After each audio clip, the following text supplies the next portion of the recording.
ডবকা যমুনা নদীর একটা দলং আছে, আপনার দেখতে পারা যমুনা নদীর যে দলং খাঞ্চি বাজাতে সিধা ডবকাত আইছে। এই দলঙ্গে দিয়ে আপনার বর্তমান গাড়ি ঘোড়া লইয়া আইবে না, আর নইলে আপনার দলঙ্গর হয় অবাধতে কেউ চায় ডবকার ভিতরে কেউ আপনার ঘুরিয়া যাইতে লাগবে, কারণ বর্তমান দেখতে পারা নদী ফ্লাড করছে। আর ইতিমধ্যে দেখতে পারা আমি ডবকার দলঙ্গ উবাত আছি, আর দলঙ্গ আপনার দেখতে পারা আপনার 9 মারা আছে, যেহেতু এই জায়গাত না আইবার লাগে গাড়ি ঘোড়া আপ ডাউন না করবার লাগিয়া ডবকা প্রশাসনে মানুষের সুরক্ষার লাগিয়া 9 মারিয়া তৈছেন। আপনার ভিডিওটা সবাই শেয়ার মারবা। এই জায়গার লোকাল রাইজ আছেন, আমি তাদের কাছে জানতে চাই মুখিতা কইবা, যেহেতু ডবকা দলঙ্গর 9 মারিয়া তো হয়েছে, ইতিমাত্র ব্যারিকেড লাগাইল আছে যাতে গাড়িগুলা দিয়ে যারা আইনের কিতা কইবা। না, বর্তমানে তো পুলিশে ব্যারিকেড মারিয়া গেছে, আর দুই সাইড বন্ধ, আর বর্তমানে গাড়িগুলা সব বন্ধ, কাটিয়ে যাতায়াত চলে।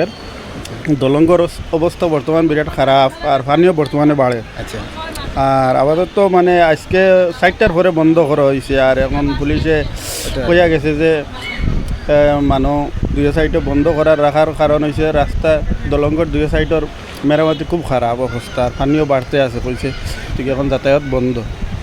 যেহেতু এখন বর্তমান কেউ গাড়ি ঘোড়া লইয়া আইলে কোন রাস্তা যাইতে লাগবে মানুষ? গাড়ি ঘোড়া লইয়া আইলে ধরো ডিফু রোড হইয়া ঘুরিয়া যাব লাগবে, খাঞ্চি বাজারে দিয়ে বার হইয়া গিয়া main road Diphu road main ফুলদানি দুটিয়া ডিফু রোডে দিয়ে ডবকা টাউন এ ঢুকতে লাগবে। ডবকা টাউন পুলিশ পয়েন্ট রোডে রোড।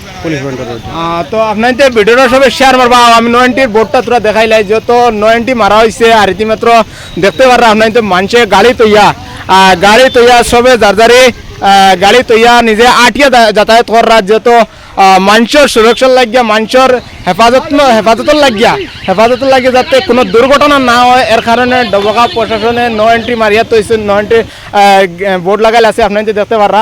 আর সবর গাড়িগুলা ইতিমাত্র এই জায়গার মধ্যে রাখা আছে, যারা খাঞ্চি বাজার থেকে আইতরা এরা গাড়িগুলা এই জায়গাত রাখিয়া যাইতরা, আর নইলে হয়তো কেউ প্যাসেঞ্জার এই জায়গাত লামাইয়া দিয়ে যাইতরা, আর কেউ আপনার ডবকা সাইডে দিয়া গাড়ি থুইয়া যাইতরা। গতিকে আপনার ভিডিওটা শেয়ার মারবা যাতে মানুষের যাতে কষ্ট না হয়, আর মানুষে যাতে গাড়িগুলা লইয়া আইয়া কষ্ট না পান, এর লাগে ভিডিওটা সবাই একটা করে শেয়ার করবা যাতে সবাই দেখতে পারেন, আর এই জায়গাটা বা গাড়ি লইয়া কেউ যাতে না আইন।